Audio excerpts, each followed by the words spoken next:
Class 10th के लिए जो आज टॉपिक मैं लेकर आया हूँ वो है इलेक्ट्रिसिटी, जो कि फिजिक्स का टॉपिक है क्लास 10th के लिए। इलेक्ट्रिसिटी के बारे में हम सभी बखूबी से जानते हैं। जो नॉर्मली हमारे पूरी दुनिया के अंदर जो चीज़ें चल रही हैं, जो भी इलेक्ट्रिकल इंस्ट्रूमेंट्स हैं, वो सारे इलेक्ट्रिसिटी पर डिपेंड करते हैं। आपके जो भी इलेक्ट्रिकल एप्लीकेंस घरों के अंदर इस्तेमाल होते हैं, वो सारे के सारे को एग्जीक्यूट करने के लिए, चलने के लिए, ऑपरेट होने के लिए आपको इलेक्ट्रिसिटी की आवश्यकता है। बट इलेक्ट्रिसिटी को जान नहीं पाते हैं कि क्या है ये। तो इस क्लास 10th के इस चैप्टर के अंदर आप इलेक्ट्रिसिटी को बखूबी से साइंटिफिक नज़रिए से स्टडी करेंगे कि दरअसल वायर के अंदर फ्लो होने वाला वो क्या ऐसा चीज़ है जिससे कि आप देख तो नहीं पाते हैं, लेकिन आप उसके इफ़ेक्ट देख पाते हैं कि जो बल्ब कुछ मिनट पहले नहीं जल रहा है, इलेक्ट्रिसिटी के फ्लो होने के मात्र से वो जलने लग जाता है, लेकिन आपको विजिबल नहीं होता है। वो क्या है वो, तो इस चैप्टर के अंदर उसका भी स्टडी करेंगे। साथ ही साथ आप देखेंगे कि इलेक्ट्रिसिटी के इफ़ेक्ट क्या क्या हो सकते हैं, जैसे कि हीटिंग इफ़ेक्ट ऑफ इलेक्ट्रिसिटी, जो कि आपका 10th का टॉपिक है, वो आप स्टडी करेंगे। आप वो सारे टर्म्स स्टडी करेंगे जो आप इलेक्ट्रिकल एप्लीकेंस जब नए ख़रीदते होंगे तो उस पर लिखे देखते होंगे, जैसे कि वोल्ट क्या है, term voltage, potential difference, EMF, इसी तरीके से एम्पियर, आमीटर, वोल्टमीटर, गैल्वेनोमीटर, इस तरीके के जो टर्म्स हैं ये सब आप स्टडी करेंगे। हाउस होल्ड जो कनेक्शन है, घरेलू जो कनेक्शन होता है बिजली का, उसमें किस तरीके से इलेक्ट्रिसिटी को जोड़ा जाता है, तो वो भी आप देखेंगे। इलेक्ट्रिसिटी के और क्या क्या मायने होते हैं, केवल घरों के अंदर जो वायर से हो कर के या आपके पोल्स जो लगे हुए हैं उसमें जो इलेक्ट्रिसिटी फ्लो हो रहा है, क्या वही एक इलेक्ट्रिसिटी का फॉर्म है, या फिर और दूसरे फॉर्म में भी आपके घरों के अंदर एकदम सिक्योर्ड फॉर्म में, स्टोर्ड फॉर्म में आपके इलेक्ट्रिसिटी मौजूद है, जैसे आप सेल या बैटरी के फॉर्म में देखते हैं। जब आपकी बिजली गुल हो जाती है, जब बिजली नहीं होती है, उस दौरान आप उसका इस्तेमाल करते हैं, इन्वर्टर का इस्तेमाल करते हैं, जो कि आपको बिजली प्रोवाइड करता है उस दौरान। तो क्या है ये, इलेक्ट्रिसिटी है क्या? तो इसे जानने से पहले सबसे महत्वपूर्ण जो टॉपिक होता है हमारा, वो ये होता है कि इलेक्ट्रिक चार्ज को स्टडी करना। इलेक्ट्रिक चार्ज को स्टडी करने से भी पहले महत्वपूर्ण ये है कि थोड़ी सी बात आप जो सब्सटेंस के सबसे छोटे फॉर्म पर बात करते हैं, जिसे हम कहते हैं एटॉमिक स्टडी, उसको ज़रा गौर कर लें।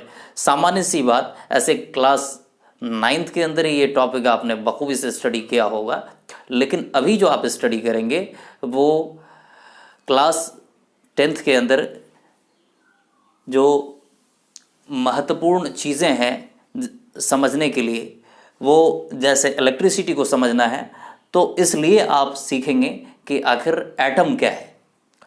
तो एटम के बारे में जहाँ तक आपने स्टडी किया होगा, जो सब्सटेंस, किसी भी सब्सटेंस का, कोई भी प्योर सब्सटेंस हो, जैसे एलिमेंट के नाम से आप जानते हैं, उसके अलावा कंपाउंड्स होते हैं, तो एलिमेंट्स का जो सबसे छोटा फॉर्म पाया जाता है वो एटम होता है। एक ही किस्म के एटम से, एक ही टाइप्स के एटम्स का जो स्टोर है, जो पैकेज है, उसे आप एलिमेंट का नाम देते हैं।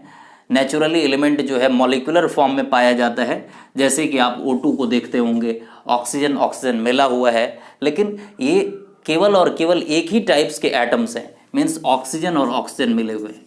खैर, ये केमिस्ट्री की टॉपिक आपने स्टडी किया ही होगा। यहाँ पर हमारा उद्देश्य ये है कि आपको ये बताऊं कि एटम के अंदर जो मूल रूप से फंडामेंटली 3 टिनी पार्टिकल्स पाए जाते हैं, वो ये हैं कि सबसे आउटर मोस्ट जो लेयर है एटम का, उसमें इलेक्ट्रॉन मूवमेंट करता है, मोबाइल होता है वो, और सबसे न्यूक्लियाई इनर पार्ट जो होता है न्यूक्लियस, उसमें प्रोटॉन और न्यूट्रॉन पाया जाता है। अब इलेक्ट्रॉन, प्रोटॉन और न्यूट्रॉन जो थ्री छोटे छोटे टीनी पार्टिकल्स हैं, उस पार्टिकल्स में प्रोटॉन और इलेक्ट्रॉन दो की एक इंडिविजुअल खासियत होती है, इंडिविजुअल फीचर होता है इसका, और न्यूट्रॉन का वो फीचर नहीं होता है। कहने का मतलब क्या है कि इसका एक फीचर होता है जो इस पे प्रेजेंट चार्ज है, और ये चार्ज का फीलिंग क्या है, मीनिंग क्या है, ये आपको अभी समझ आएगा कि यदि यहाँ बात करें तो इलेक्ट्रॉन जो होता है वो नेचुरली नेगेटिव चार्ज्ड होता है, और प्रोटॉन जो होता है नेचुरली पॉजिटिव चार्ज्ड होता है, और न्यूट्रॉन टर्म ही इसलिए है, टर्म से ही क्लियरिफाई हो जा रहा है कि नेचुरली न्यूट्रल होता है, इस पर कोई चार्ज नहीं पाए जाते हैं। अब बात आती है कि जब इस प्रकार से जो अरेंजमेंट होता है एटम का, तो उसमें इलेक्ट्रॉन्स और प्रोटॉन्स के बीच ये जो चार्ज के डिफरेंसेस हैं, कहने का मतलब डिफरेंसेस किस मामले में, नेचर के मामले में, ये इलेक्ट्रिकली नेगेटिव चार्ज्ड है और ये पॉजिटिव चार्ज्ड है, तो इस कारण से दोनों के बीच अट्रैक्शन लगता है, अट्रैक्शन होता है, means force of attraction work करता है, जिसके कारण से ये इलेक्ट्रॉन उस प्रोटॉन के चारों तरफ बना रहता है, मीन्स छोड़ता नहीं है उसको, और ये उसके स्टैटिक बने रहने की वजह होती है। स्टैटिक मीन्स उस परसिस्टेंस की वजह होती है उस प्रकार बने रहने की। अब इलेक्ट्रिक चार्ज किस तरीके से प्रोड्यूस होता है किसी भी एटम पर, तो इलेक्ट्रिक चार्ज की जब बात करते हैं हम लोग इलेक्ट्रिसिटी के अंदर, तो इलेक्ट्रिक चार्ज उसे कहते हैं जब किसी भी एटम पर ये चार्ज दिखता है। तो मेरा कहने का मतलब क्या है कि एटम पर चार्ज कब दिखेगा। यहां पर यदि इस एग्जाम्पल की बात करें, चाहे ये जिस भी एलिमेंट का एटम हो, तो यहाँ पर एक इलेक्ट्रॉन है, वन इलेक्ट्रॉन जो आउटरमोस्ट लेयर में मूवमेंट कर रहा होगा, और दूसरा यहाँ इनर पार्ट में प्रोटॉन एक है और न्यूट्रॉन एक है। यदि इलेक्ट्रिकली न्यूट्रल एटम होगा तो उसमें नंबर ऑफ इलेक्ट्रॉन जितने होंगे उतने ही नंबर ऑफ प्रोटॉन होंगे जो न्यूक्लियाई में प्रेजेंट होंगे। उस कंडीशन में ही वो इलेक्ट्रिकली न्यूट्रल हो सकता है। बहुत इजी सा मामला है कि इलेक्ट्रिकली न्यूट्रल किस कंडीशन में होगा एटम, तब होगा जब नंबर ऑफ इलेक्ट्रॉन जो आउटरमोस्ट लेयर में होते हैं उसमें जो मोमेंट कर रहे होते हैं अपने ऑर्बिट पर, और जो इनर पार्ट में मीन्स न्यूक्लियस में जो नंबर ऑफ प्रोटॉन होते हैं दोनों इक्वल हैं। दोनों इक्वल होंगे तो किसी का इफेक्ट जो है, किसी चार्ज का इफेक्ट प्रभावी नहीं होगा। मेरा कहने का क्या मतलब है, यदि मैं यहां पर एक बात कर लूं, एक कंडीशन को जरा कंसीडर कीजिए कि यदि इस पर से ये इलेक्ट्रॉन नहीं रहता है, अब कौन सा कंडीशन होता है जो ये इलेक्ट्रॉन नहीं रहता है। कंडीशन कुछ भी हो सकता है, इसने ये इलेक्ट्रॉन लॉस कर दिया। लॉस और गेन का कंडीशन आप समझते होंगे किस प्रकार से इलेक्ट्रॉन लॉस या गेन होता है। तो लॉस करने के उपरांत ये क्या हो जाएगा, इस पर प्रोटॉन एक ज़्यादा हो जाएगा। ज़्यादा कहाँ हुआ, ये तो पहले से वन प्रोटॉन मौजूद था, ज़्यादा नहीं हुआ, बल्कि इलेक्ट्रॉन के लॉस हो जाने के कारण से ये अकेला पड़ गया। इसको न्यूट्रल करने वाला जो इलेक्ट्रॉन था, जो कि एटम को न्यूट्रल कर रहा था, मीन्स चार्जलेस बना रहा था, वो नहीं रह गया और अब ये फ्री हो गया। और इस फ्री हो जाने के कारण से इस पर एक चार्ज प्रभावी हो गया है, वो है प्लस। प्लस चार्ज साफ तौर पर अपना इफेक्ट दिखाएगा और उस एटम पर वो चार्ज दिखेगा प्लस के रूप में, और तब ये कहा जाएगा कि ये जो है कौन सा चार्ज्ड है, ये एटम इलेक्ट्रिकली पॉजिटिव चार्ज्ड है।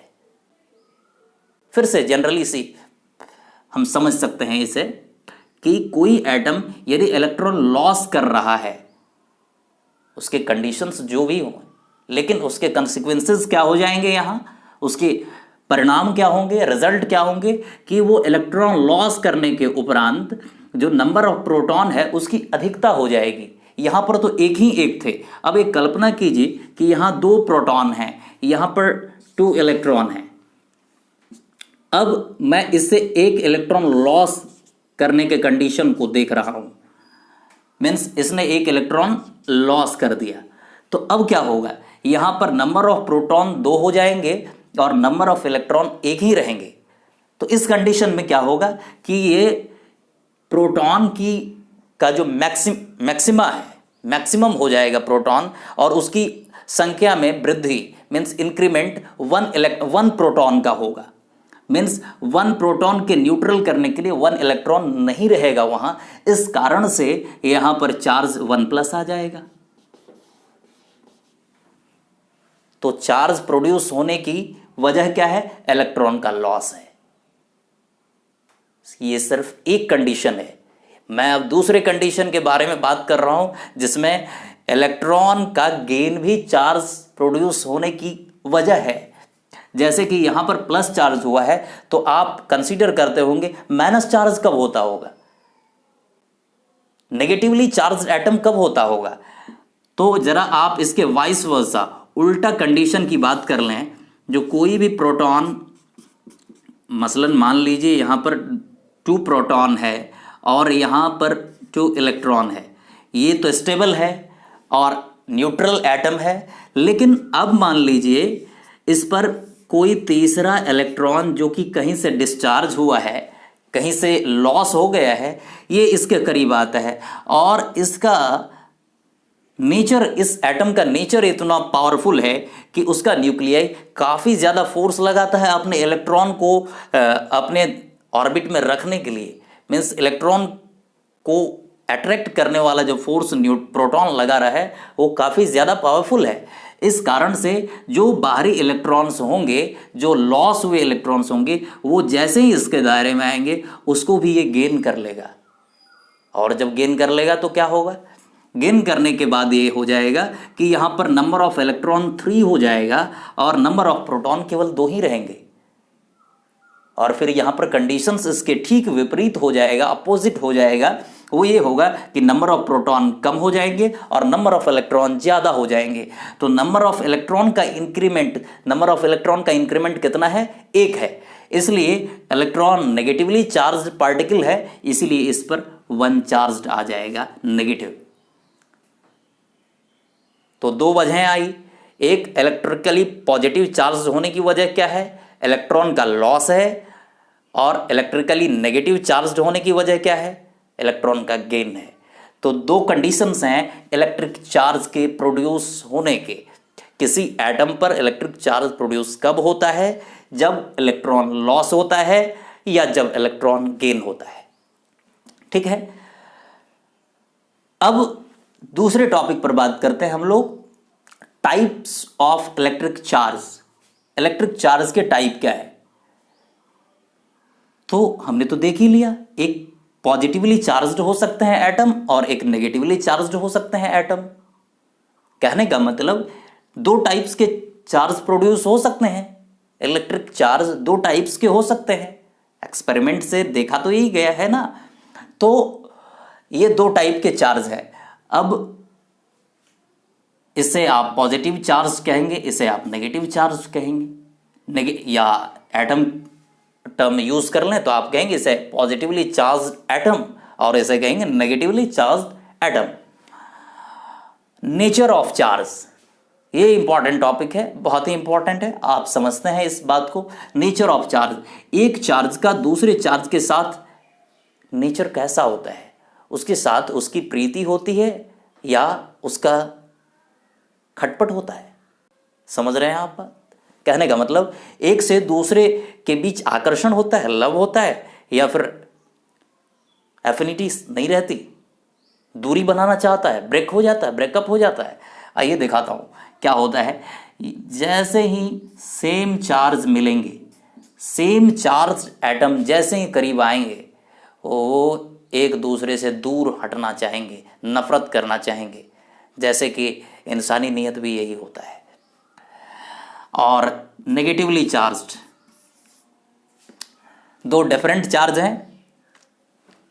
नहीं, सेम चार्ज हैं। ये भी वही चाहेगा, ये भी वही चाहेगा, ये दूर हटना चाहेगा, ये नहीं चाहेगा कि हमारे करीब आए। लेकिन दो डिफरेंट चार्ज होंगे। जैसे कहा जाता है दो डिफरेंट जेंडर के लोग में अट्रैक्शन होता है, उसी टाइप से आप बात कर लें यहाँ, एक नेगेटिवली चार्ज और एक पॉजिटिवली चार्ज एक दूसरे के करीब आना चाहेगा, और यही इसका नेचर होता है। Means similar charge repel each other और डिफरेंट और opposite charge attract each other. ये दो इसके नियत हैं जो इसको ध्यान में रखने वाली बात है। अब बात आती है कंडक्टर और इंसुलेटर की।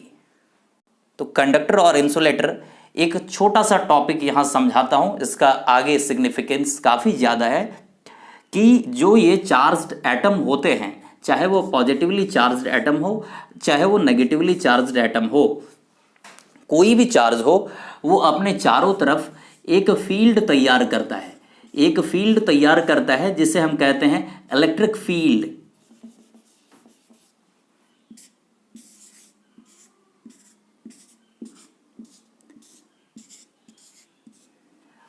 कोई भी चार्ज्ड एटम अपने चारों तरफ एक फील्ड तैयार करता है जिसे हम कहते हैं इलेक्ट्रिक फील्ड।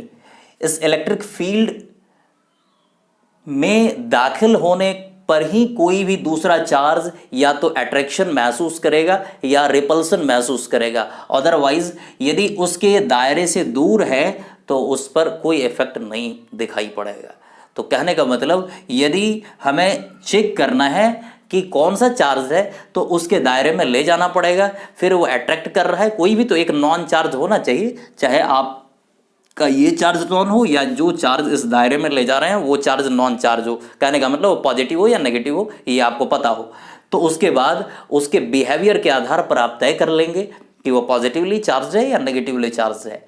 अब हम लोग, ये जनरल सा टॉपिक है जो आपको स्टडी जानना चाहिए था। आगे आप इलेक्ट्रिक पोटेंशियल जैसे टर्म्स में आप जानेंगे कि क्या है कंडक्टर और इंसुलेटर। टर्म कंडक्टर और इंसुलेटर महत्वपूर्ण है आपको समझना। कंडक्टर और इंसुलेटर इस कंडीशन में आपका जो अर्थ रखता है वो ये है, इलेक्ट्रिकली कंडक्टर कौन है और इलेक्ट्रिकली इंसुलेटर कौन है। इलेक्ट्रिकली कंडक्टर की बात होगी यहां पर, हीट के कंडक्टर के मामले में बात हम लोग नहीं कर रहे हैं। तो कंडक्टर्स कौन होते हैं जनरली? आप देखते होंगे इलेक्ट्रिसिटी किससे होकर फ्लो होती है घरों के अंदर। आपके वायर्स मेटेलिक होते हैं, मीन्स मेटेलिक वायर से आप इलेक्ट्रिसिटी के फ्लो होते हुए देखते होंगे। लकड़ी के वायर नहीं लगाए जाते, प्लास्टिक के वायर नहीं लगाए जाते। हाँ, उसके ऊपर कवर होता है प्लास्टिक का यकीनन, बट उसके इनर पार्ट में जो दोनों टर्मिनल्स होते हैं, दोनों फेजेस होते हैं, वो मेटल के होते हैं, चाहे वो कॉपर के हों चाहे वो एल्यूमिनियम के हों। ओके, इस तरीके से। तो ये कंडक्टर्स होता क्या है? तो कंडक्टर्स जनरली जो इलेक्ट्रिकली कंडक्टर होते हैं वो मेटल होते हैं। अब नॉन मेटल्स जनरली इंसुलेटर होते हैं। सामान्य भाषा में बात कर लें हम लोग तो means the substance in which electricity can flow is a conductor, electrically conductor, or the substance in which electric current cannot be flow is insulator। तो कहने का मतलब क्या है, जो कंडक्टर और इंसुलेटर की तो ये सामान्य सी समझ है, लेकिन एक छोटा सा इससे महत्वपूर्ण टॉपिक निकलता है कि इसमें मेटल्स ही क्यों आते हैं और इसमें नॉन मेटल्स ही क्यों आते हैं इंसुलेटर्स में जनरली। यदि बात करें मेटल्स की, नॉन मेटल्स में एक ग्रेफाइट है आपका जो कि कंडक्टर ऑफ इलेक्ट्रिसिटी है। तो ये याद रखना, एक्सेप्शन है ये। तो एक्सेप्शन तो हर में होता है, आप समझते हैं थोड़ा बहुत। मेटेलिक ये कंडक्टर क्यों है, मेटल्स कंडक्टर क्यों है? तो देखिए, मेटल्स में एक खासियत होती है कि उसके जो इलेक्ट्रॉन्स होते हैं वो नॉन मेटल के मुकाबले न्यूक्लियाई से लूजली अटैच्ड होते हैं, अपने एटम के न्यूक्लियाई से लूजली अटैच्ड होते हैं। क्या कहने का मतलब, आप समझ रहे हैं? पहले के बातचीत में मैंने जो बताया था कि जो इनर पार्ट में प्रोटॉन और न्यूट्रॉन पाए जाते हैं और बाहर में जो इलेक्ट्रॉन पाए जाते हैं, दोनों के बीच, प्रोटॉन और इलेक्ट्रॉन के बीच एक attraction, force of attraction work करता है, जिसके कारण से दोनों एक दूसरे से बंधे होते हैं, दोनों एक दूसरे से बॉन्डेड होते हैं, और जिसके कारण से एटम अपना स्वरूप खत्म नहीं करता है, फॉर्म खत्म नहीं करता है, बैलेंस में रहता है, न्यूट्रल रहता है, साथ ही बैलेंस रहता है, अपने पोजीशन में चेंजेस नहीं लाता। यही वजह है।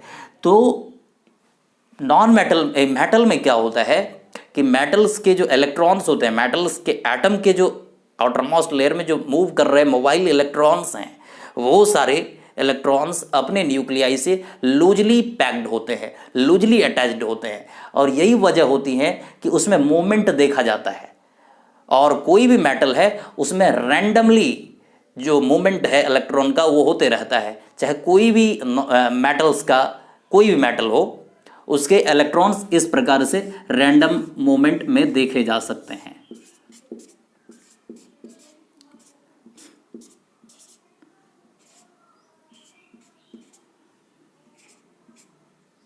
मीन्स डिफरेंट डायरेक्शंस में वो मूव करते रहते हैं। ये सारे मूवेबल इलेक्ट्रॉन्स जो कि अपने न्यूक्लियाई से लूजली पैक्ड होते हैं, लूजली अटैच्ड होते हैं, वो सारे इलेक्ट्रॉन्स फ्री इलेक्ट्रॉन्स जनरली कहे जाते हैं। वो फ्री इलेक्ट्रॉन्स ही इलेक्ट्रिसिटी के फ्लो होने में मदद करते हैं। इतनी बातों में हमने इलेक्ट्रिसिटी पर अभी तक बात नहीं करी है, लेकिन टर्म इलेक्ट्रिसिटी यूज़ कर रहा हूँ ताकि आपकी सामान्य समझ जितनी है उस इलेक्ट्रिसिटी को आप उतने ही तक अभी समझे हैं। अभी इलेक्ट्रिसिटी दरअसल है क्या, उसके टाइप्स में हम लोग स्टडी करेंगे कि दो किस्म के इलेक्ट्रिसिटी, स्टैटिक और करंट इलेक्ट्रिसिटी क्या है, उस पर हम लोग बात करेंगे, तब जाकर समझेंगे। फिलहाल हमारा इलेक्ट्रॉन जो है, ये फ्री इलेक्ट्रॉन्स, वो केवल और केवल फ्री इलेक्ट्रॉन्स किस लिए कह रहा हूँ? इसलिए कह रहा हूँ कि इसके इलेक्ट्रॉन्स जो हैं अपने न्यूक्लियाई के साथ लूजली पैक्ड होते हैं। Due to this it is free to move, और इसी कारण से जो मेटल्स होते हैं वो कंडक्टर ऑफ इलेक्ट्रिसिटी होते हैं। अब कहिएगा ये इलेक्ट्रॉन फ्री टू मूव का मतलब कंडक्टर ऑफ इलेक्ट्रिसिटी ये क्या है? तो फ्री टू मूव का मतलब ये है कि जो इलेक्ट्रिसिटी है वो दरअसल इलेक्ट्रॉन का फ्लो ही है। इसीलिए यदि जूनियर क्लासेस में आपने स्टडी किया हो थोड़ा भी, तो आप जानते होंगे कि the flow of electron is called electricity. Flow of electron is called electricity. तो इलेक्ट्रिसिटी फ्लो ऑफ इलेक्ट्रॉन है। तो अब कोई भी मेटल्स हो तो एक सवाल पूछा जाएगा आपसे कि why metals are the conductor of electricity. तो आप क्या कहेंगे जवाब? आप यही कहेंगे कि metals have free electrons, it means that the electrons present in metals atom are loosely packed with their nuclei, so we can say that metals are the conductors of electricity, while insulators are hardly packed. The metals are closely the electrons present in a non-metals are closely packed with their nuclei, so we can say that insulator are not conductors of electricity. इस प्रकार से आपका ये topic conductors और insulator clear होता है।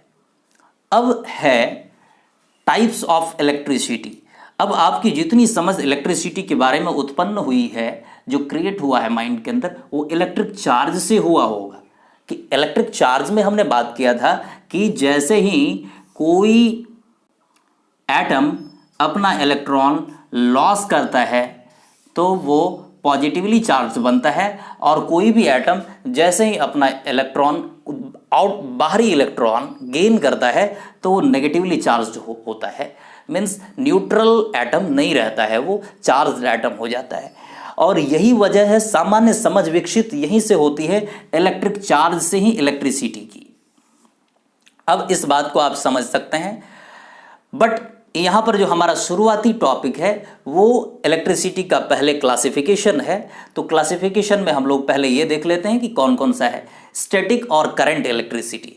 Static electricity को electrostatic के नाम से जानते हैं, हिंदी में वैद्युत स्थैतिकी कहते हैं, विद्युत स्थैतिकी, जो कि क्लास 12th का टॉपिक है और उसमें आप स्टडी करेंगे कैसे इलेक्ट्रिसिटी के बारे में स्टडी करेंगे। तो आइए जानते हैं थोड़ा सा उसके बारे में, उसको एनलाइटमेंट करते हैं। स्टैटिक इलेक्ट्रिसिटी उस किस्म की इलेक्ट्रिसिटी है जहां पर इलेक्ट्रिसिटी मोबाइल नहीं होती है, मूव नहीं करती है, वायर से होकर फ्लो नहीं करती है, मीन्स इलेक्ट्रॉन का फ्लो नहीं होता है, मीन्स स्टैटिक कंडीशन में रहती है वो। जैसे कि फॉर एग्जाम्पल आप इलेक्ट्रिसिटी की यदि बुनियादी ऐतिहासिक पृष्ठभूमि के बारे में अध्ययन करते होंगे, हिस्टोरिकल जो इसका रहा है वो ये रहा है कि जब ग्लास रॉड को सिल्क क्लॉथ से रगड़ा गया था तो ग्लास रॉड पॉजिटिवली चार्ज होता है और सिल्क क्लॉथ नेगेटिवली चार्ज होता है। ये सामान्य से सा एग्जाम्पल है आपके लिए।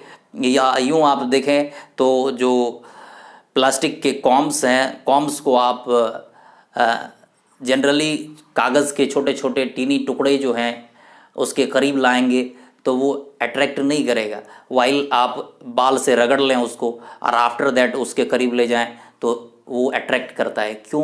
ये सामान्य सी वजह है, इलेक्ट्रिक चार्ज प्रोड्यूस होने की वजह है, इलेक्ट्रिक चार्ज दोनों के अंदर प्रोड्यूस हुआ है।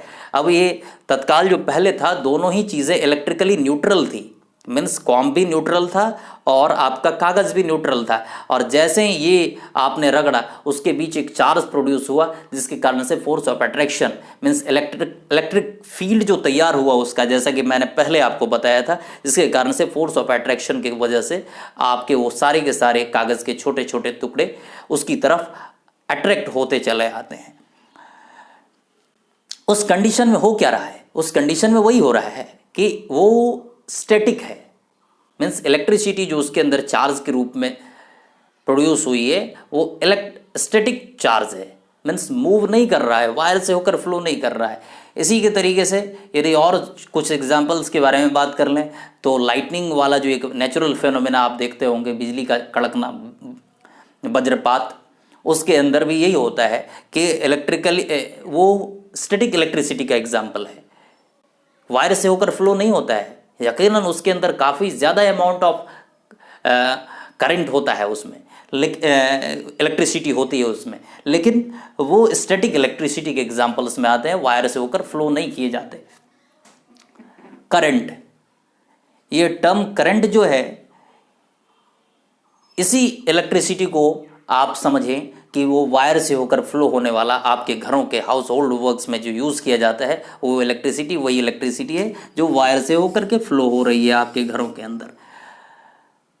इसके ढेर सारे जनरेटर हैं, आप ढेर सारे पावर प्लांट्स के बारे में जानते होंगे सोशल साइंस के अंदर, hydro electric power plants, wind mill, solar energy, ये सारे के सारे इसी को प्रोड्यूस करते हैं, करंट इलेक्ट्रिसिटी प्रोड्यूस करते हैं। ये सारे के सारे उसके सोर्स ऑफ इलेक्ट्रिसिटी है। घरों के अंदर जो बैटरी यूज़ किया जाता है वो source of electricity, current electricity को प्रोड्यूस करता है। तो सारे के सारे करंट इलेक्ट्रिसिटी को प्रोड्यूस करने वाले एप्लीकेंट, ये जो जनरेटर है ये सोर्स ऑफ एनर्जी है, आप देखते हैं। उसके अलावा आपको एक महत्वपूर्ण बात बता दूं, क्लास 10th का टॉपिक करंट इलेक्ट्रिसिटी पर बेस्ड है, ना कि स्टैटिक इलेक्ट्रिसिटी। क्लासिफिकेशन के लिए आप स्टैटिक इलेक्ट्रिसिटी स्टडी कर लिए। बहरहाल अब जितनी बार बात आए इलेक्ट्रिसिटी की बात आएगी तो आपको करंट इलेक्ट्रिसिटी इसका मतलब समझना है, ना कि स्टैटिक इलेक्ट्रिसिटी। सीनियर क्लासेस में you will study about current electricity, static electricity. Now जब भी चर्चा हो इलेक्ट्रिसिटी की, अभी क्लास 10th तक आपका स्टडी या आपका मतलब, आपका कॉन्टेक्स्ट केवल इससे रहेगा, करंट इलेक्ट्रिसिटी से। तो अब इलेक्ट्रिसिटी को जहाँ तक मैंने कहा कि ये फ्लो ऑफ इलेक्ट्रॉन है, तो फ्लो ऑफ इलेक्ट्रॉन किस तरीके से होता है वायर के अंदर, इसके बारे में, या उसका और कुछ जो मैग्नीट्यूड का फॉर्म है, मैथमेटिकली क्या उसे दिया गया है, इलेक्ट्रिसिटी को डिफाइन किया गया है, वो भी देखेंगे है ना नेक्स्ट वीडियो। और आपका इतना टॉपिक को आप समझें, फिर से देखें, पॉज करके देखें और फिर स्टडी करें। क्लास 10th का पहला चैप्टर है ये इलेक्ट्रिसिटी, जिसमें आप स्टडी करते हैं इलेक्ट्रिक करंट के बारे में। और फिर एक और टॉपिक बनता है हमारे, इससे जुड़े हुए ढेर सारे टॉपिक्स हैं, we will discuss in next video. However और भी टॉपिक्स हैं जिसमें